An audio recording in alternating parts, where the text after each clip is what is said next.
Morning for Monday, November 2nd. Time for another Overreaction Monday. Some of you out there might be thinking, this Penn State team's not any good. James Franklin's never going to get the job done. They're never going to be elite. Okay. Hey, maybe some of that's true. Maybe some of that's not true. What happens in college football, especially at the highest level, you lose a game and everybody gets all up in arms. Clearly, Ohio State is better than Penn State this year. So what happens is we always use that measuring stick with Ohio State and we try to think, okay, can Penn State ever be as good as Ohio State? Well, the answer really is probably no. Not on a consistent year to year to year to year after year basis. That's a reality I think Penn State fans need to accept. Ohio State has an elite football program that is a better football program than Penn State's. Okay, now does that mean that Penn State can't be a great program or even the quote-unquote elite program that James Franklin mentioned a couple years ago and has not delivered on at all yet?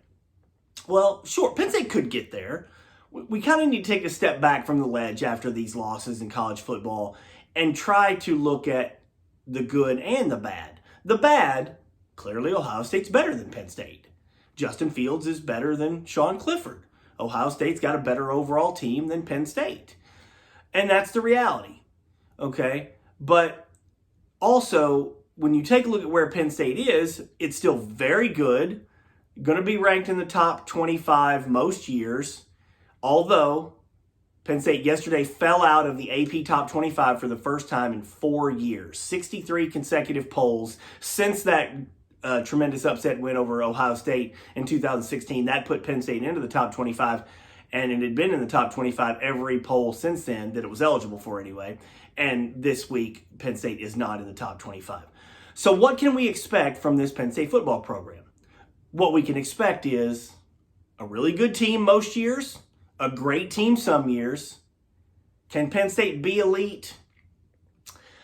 I just don't know. I think they can have a great year where everything falls into place and maybe they get to a college football playoff and maybe win one. And if you would say, okay, well, that's an elite program.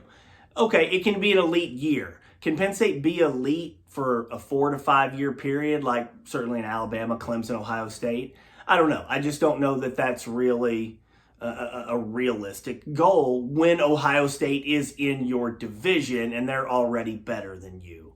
So that's kind of the bad news. But the good news is, all right, I'm not talking about moral victories here, but Penn State did some good things in the second half of that game. They lost 38 to 25, and I've been ripped by some Ohio State fans for saying, Ohio State was way better than them. That score isn't indicative of how the game really went. Okay, well, maybe not.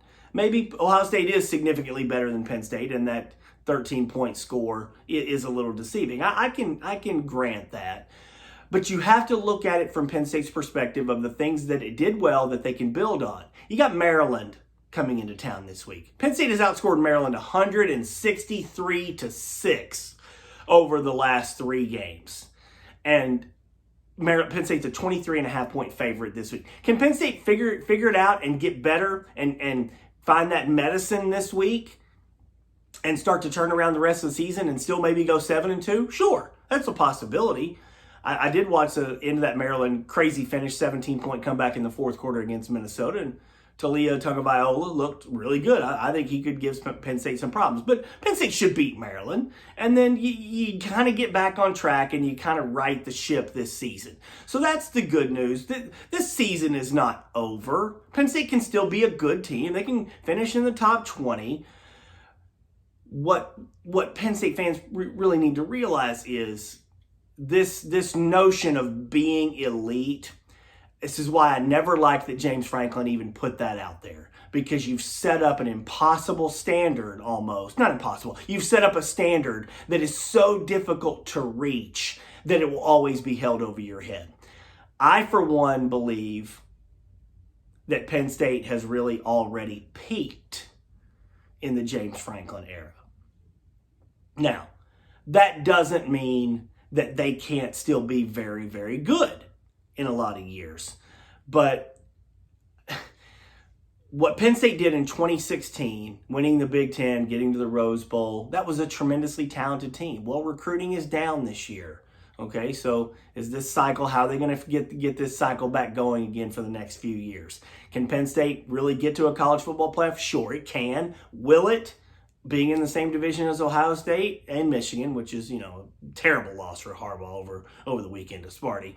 Can Penn State get there? It can, but there's every bit of a likelihood that it won't in the next 4, 5, 6 years or whatever. That's how hard it is, folks. It's very challenging. And James Franklin, for as many terrific things as he's done at Penn State, there are questions. The slow starts, the bad decisions in games, tremendous CEO, not necessarily the best X's and O's coach in game. These are all things that we've known for a long time. They're not going away. They haven't gone away.